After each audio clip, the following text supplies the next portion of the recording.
때묻지 않은 거룩한 꽃처럼 살기를이라는 제목으로 이제 야곱 시리즈 마지막 함께 말씀을 좀 나누려고 합니다. 네, 여러분, 아주 우리 한국의 속담 중에 유명한 속담이 있습니다. 이름과 관련된 속담인데요. 호랑이는 죽어서 가죽을 남기고 사람은 죽어서 이름을 남긴다. 아주 유명한 우리 한국의 속담입니다. 여러분, 이름이라고 하는 것은 특별히 이 동양 철학, 우리 한국과 중국 이런 동양에 있어서는 아주 큰 의미를 부여하죠.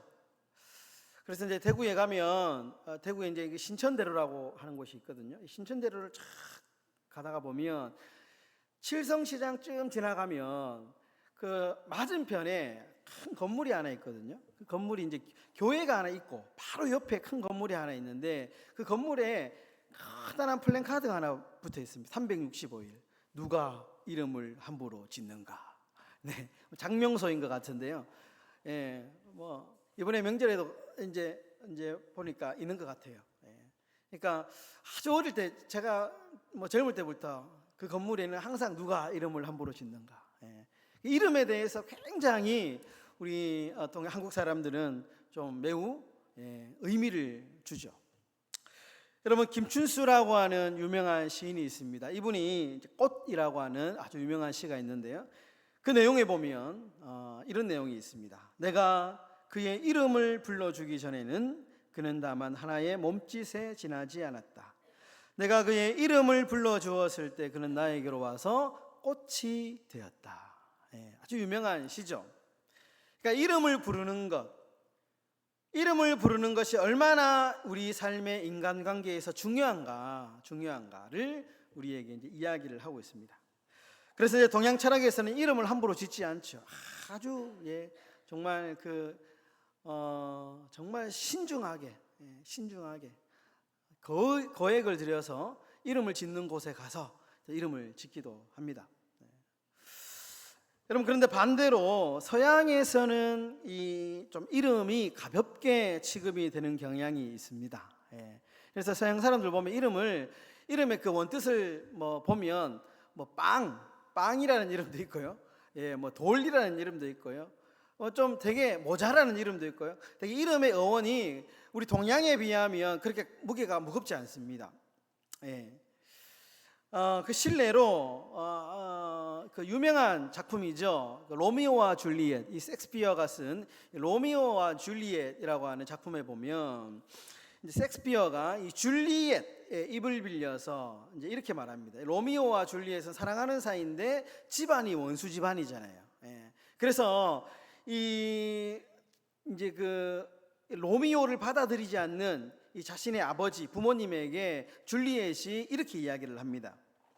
우리가 장미라 부르는 이름 속에 뭐가 있다는 말입니까? 어떤 다른 이름이라 해도 달콤한 향기는 어김이 없는 걸요. 그러니까 무슨 말이냐 하면 서양에서는 이름보다는 존재를 강조합니다. 그러니까 장미라는 이름보다 그 장미라는 이름이 중요한 것이 아니고 그 장미라고 이름 붙인 그 꽃의 향기, 존재가 더 중요하다.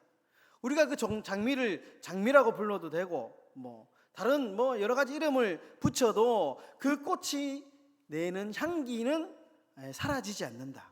그러니까 이름보다 존재가 중요하다라는 것이죠.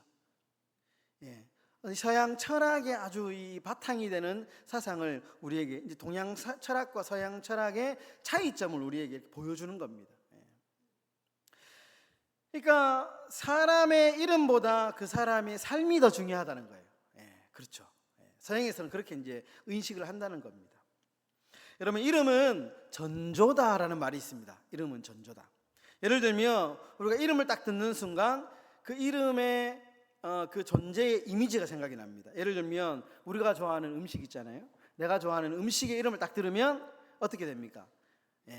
되게 기분이 좋죠. 그리고 입에 침이 싹 고이죠.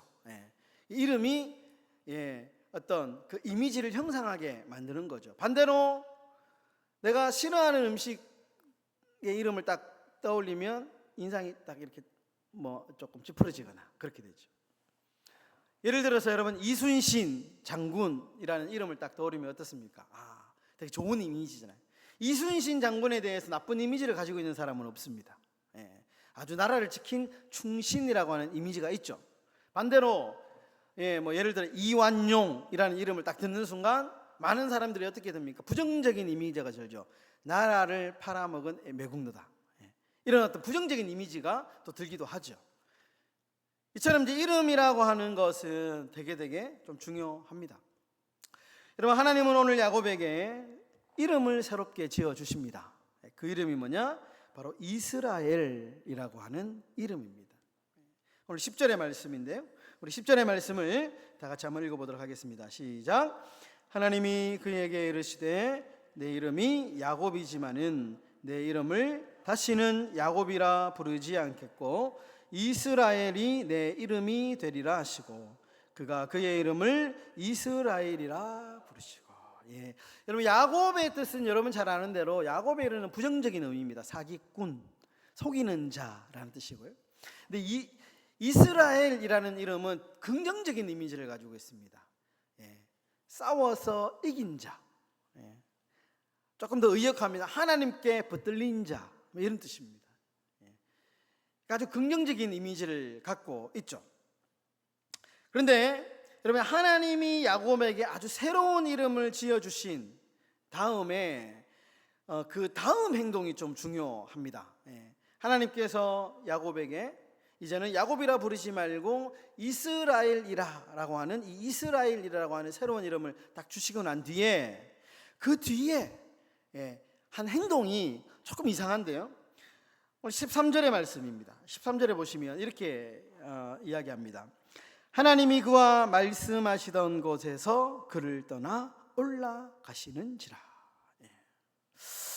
그러니까 하나님이 야곱에게 새로운 이름을 지어주시고 갑자기 야곱과 이별을 하십니다. 좀 이상하죠? 야곱이 좀 부족한 사람이잖아요. 야곱이 조금 뭔가 이렇게 좀 하나님께 축복을 많이 받았지만 성격적으로, 인격적으로 좀 부족한 사람이잖아요. 우리의 입장에서는 하나님이 새로운 이름을 좀 지어주시면 이제 야곱 곁에서 함께 하시면서 마치 멘토처럼 좀 도와주시고 늘 곁에서, 야곱 곁에서 조언자로 함께 하시면 참 좋잖아요. 그런데 새로운 이름을 지어주시고 갑자기 하나님께서 그를 떠났다, 야곱을 떠나셨다, 이렇게 이야기를 하는 거죠. 이 대목은 굉장히 좀 중요한 좀 메시지가 있는 장면입니다. 언뜻 보면 상식적으로는 조금 이상한 장면이기는 하지만 여기에는 아주 중요한 신학적인 메시지가 담겨 있습니다. 오늘 좀 설교의 핵심 포인트인데요. 여러분, 우리에게도 야곱처럼 우리가 예수를 믿는 순간 새로운 이름이 생깁니다. 새로운 이름, 모든 사람에게는 다 이름이 생기는데요. 그 이름이 뭐냐? 성도라는 이름입니다. 여러분, 성도라는 이름 우리가 쉽게 누구 성도님 이렇게 부르지만 이 성도라는 이름은 되게 중요합니다. 왜냐하면 여러분, 캐톨릭에서는 이 거룩할 성도라는 이름을 함부로 주지 않습니다. 여러분, 이 성도라는 이름을 갖기 위해서는 살아있는 사람에게는 잘 주지 않고요, 죽은 사람의 그 사람의 행적을 따져가지고요 아주 엄격하게 이 이름 앞에 성도라는 이름을 붙여줍니다. 근데 우리는 그렇지 않아요. 우리는 예수를 믿고 하나님의 자녀가 사는 순간 모든 사람에게 이름이 이제 붙여지는데 성도입니다. 캐톨릭은 신자 이렇게 부르죠. 신자, 믿는 사람. 근데 우리는 신자라는 이름보다는 성도라는 이름을 많이 씁니다. 성도. 그런데 여러분, 이 성도라는 이름이 필요한 것이 어디냐? 세상 밖이라는 겁니다. 우리가 하나님을 믿고 하나님의 백성이 된 순간 성도라는 거룩한 이름이 붙여지는데, 이 성도라는 이름이 필요한 것은 교회 안이 아니고 세상 밖이다라는 거예요. 세상 속에서 그 이름에 걸맞는 삶을 살아가야 된다라는 것입니다. 여러분, 마태복음 5장에 보면 예수님은 분명히 우리에게 이렇게 말씀합니다. 너희는 세상의 소금이다. 너희는 세상의 빛이다. 이렇게 말씀하시죠. 그러니까 우리가 교회에 모이는 이유는 뭐냐 하면 세상의 빛과 소금이 되기 위해서입니다. 여러분, 그런데 많은 사람들이 교회 안에서는 빛과 소금으로 살아가고 있는데요, 근데 교회 안에서는 신앙 좋은 사람, 교회 안에서는 인격이 좋은 사람, 교회 안에서는 정말 평가가 좋고 그렇게 빛과 소금으로 살아가는데, 그런데 반대로 교회 밖에서는 우리가 교회 안에서만큼 살지 못하는 것이 우리의 부족함이다라는 겁니다. 우리가 교회 안에서 성도로 산다면 반드시 교회 밖에서도 성도라는 이름에 걸맞는 삶을 살아가야 된다는 거예요. 마태복음 17장에는 이와 관련해서 아주 중요한, 우리가 너무나도 잘 아는 이야기가 소개되어 있습니다. 마태복음 17장 4절에 보시면 이런 말씀이 있습니다. 우리 다 같이 한번 읽어보겠습니다. 베드로가 예수께 여쭈어 이르되 주여, 우리가 여기 있는 것이 좋사오니 만일 주께서 원하시면 내가 여기서 초막 셋을 짓되 하나는 주님을 위하여, 하나는 모세를 위하여, 하나는 엘리야를 위하여 하리이다. 여러분, 예수님께서 이제 몇몇 제자들을 데리고 산으로 가셨습니다. 그때 그곳에서 이 땅에서는 경험할 수 없는 천국을 그 산에서 경험하게 됩니다. 그러자 이제 베드로가 감당할 수 없는 은혜에 취해서 했던 말이 방금 읽었던 마태복음 17장 4절의 말씀입니다. 한마디로 뭐냐?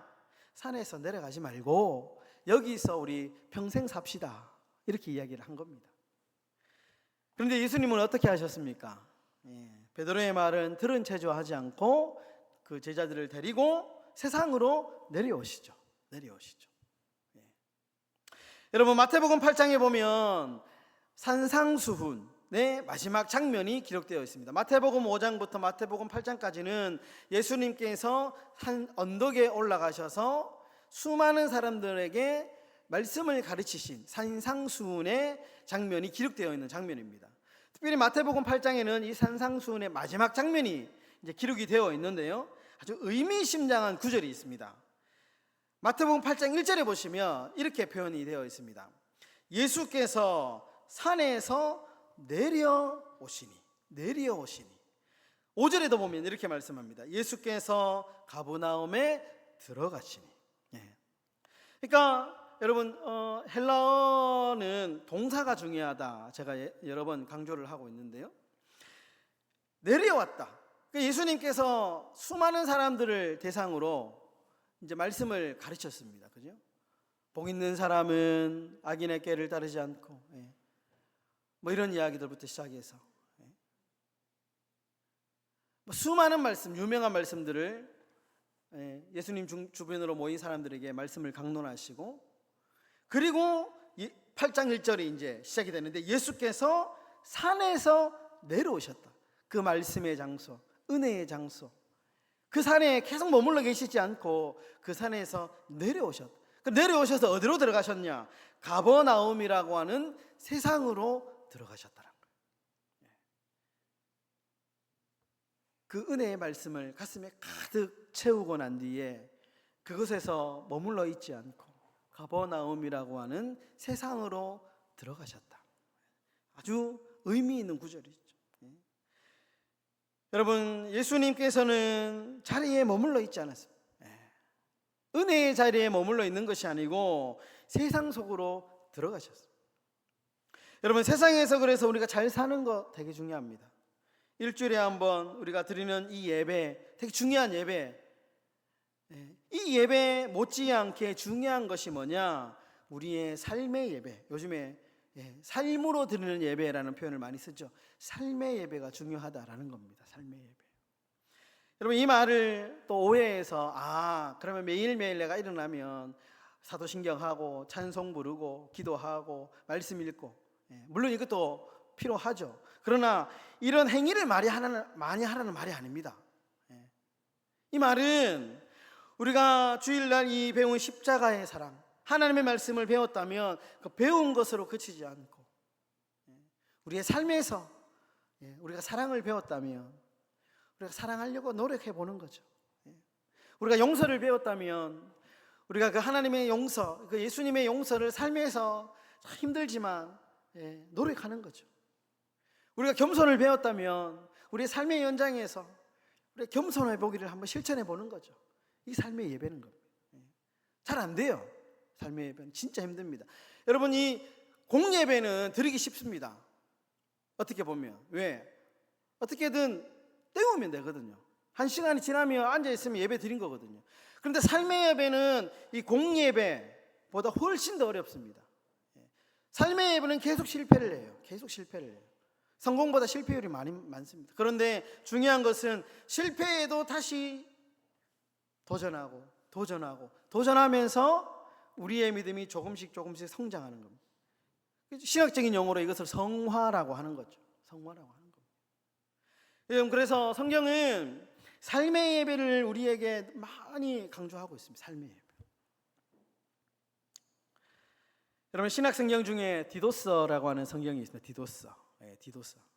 이 디도서는 좀 특별한 다른 서신들에 비해 바울이 디도라고 하는 사람에게 편지를 쓴 것인데요.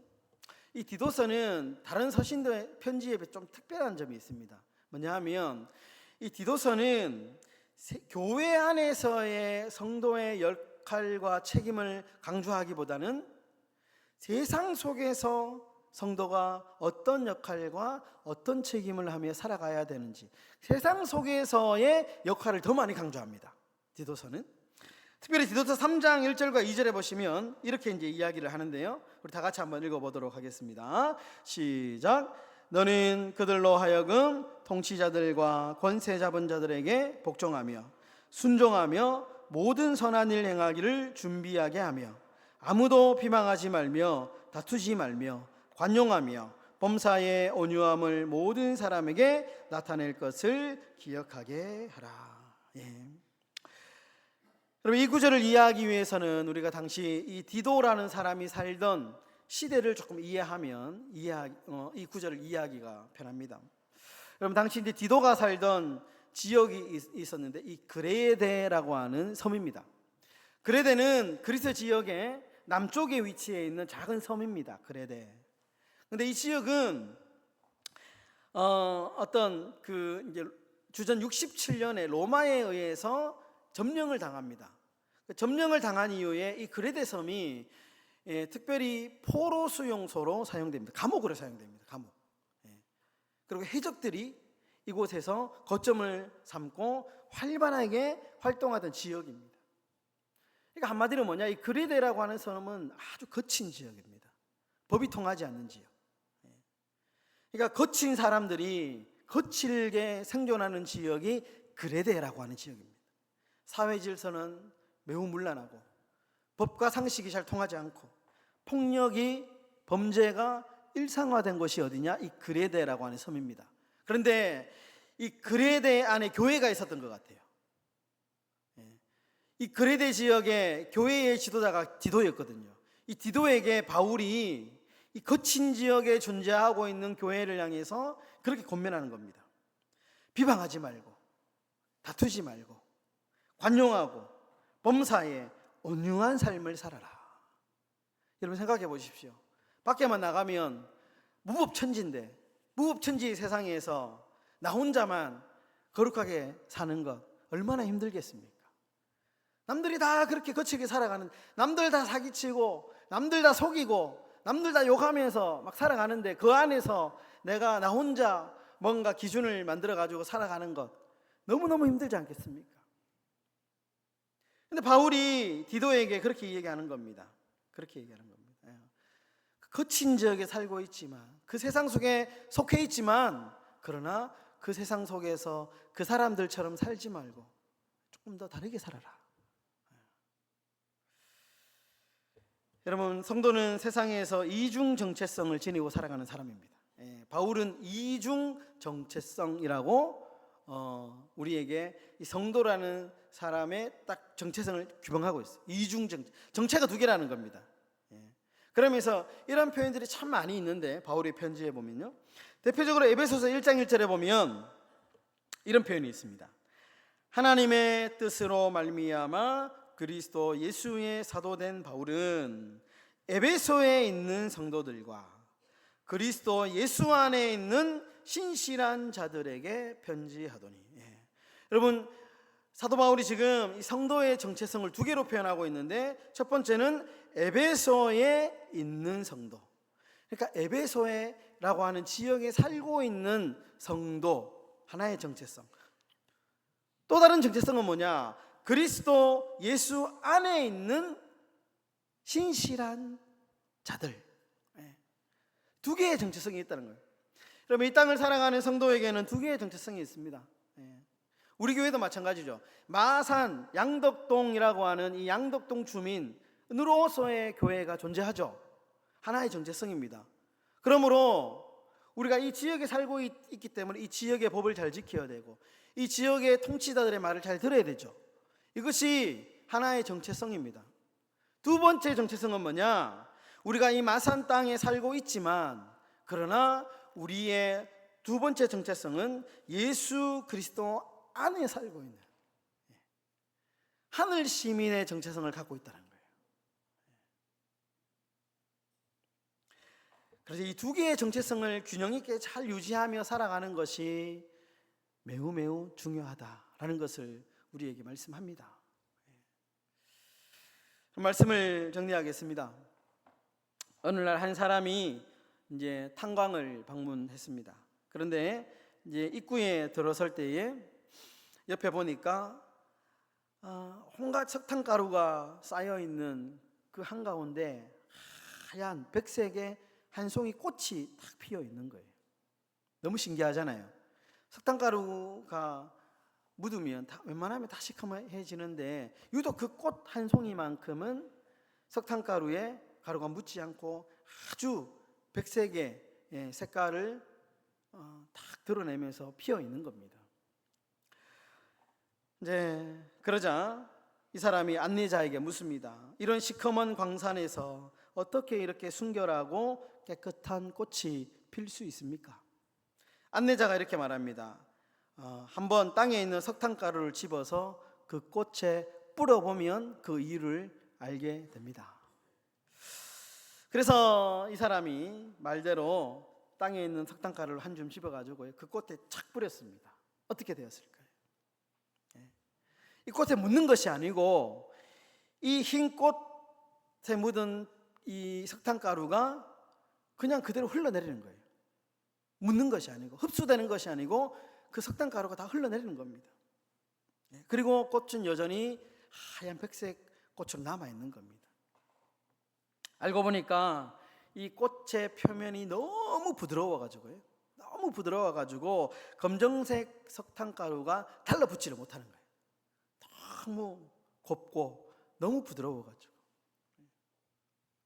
저는 이 이야기를 읽으면서 우리 성도가 이렇게 살아가야 되지 않겠나. 이 꽃처럼, 세상에서 때묻지 않는 것처럼 수많은 세상 가운데 정말 어둡고 사랑이 필요하고 은혜가 필요한, 정말 이 어두운 세상 가운데 이 땅의 성도들이 정말 이 꽃처럼 때묻지 않는 정말 거룩한 꽃처럼 살아가면 좋겠다라는 생각을 하게 됩니다. 우리가 이곳에서 예배드리면서 일주일에 한번 하나님의 말씀을 듣고 정말 이 예배 의식을 통해서 정말 우리의 삶을 돌아보고, 그죠? 우리를 또 새롭게 하면서 우리가 드려진 이 예배만큼 중요한 월, 화, 수, 목, 금, 토의 삶의 예배를 이 거룩한 꽃처럼 세상 속에 나가서, 그러나 세상에 때가 묻지 않고 오히려 세상에 그리스도의 향기를 드러내며 빛과 소금의 역할을 감당하면서 그렇게 살아가면 얼마나 좋을까라는 생각을 하게 됩니다. 여러분, 우리가 세상에서 정말 때묻지 않는 거룩한 꽃처럼 세상의 빛과 소금으로 살아가시는 저와 여러분들의 삶이 다 되시기를 예수님의 이름으로 축원합니다.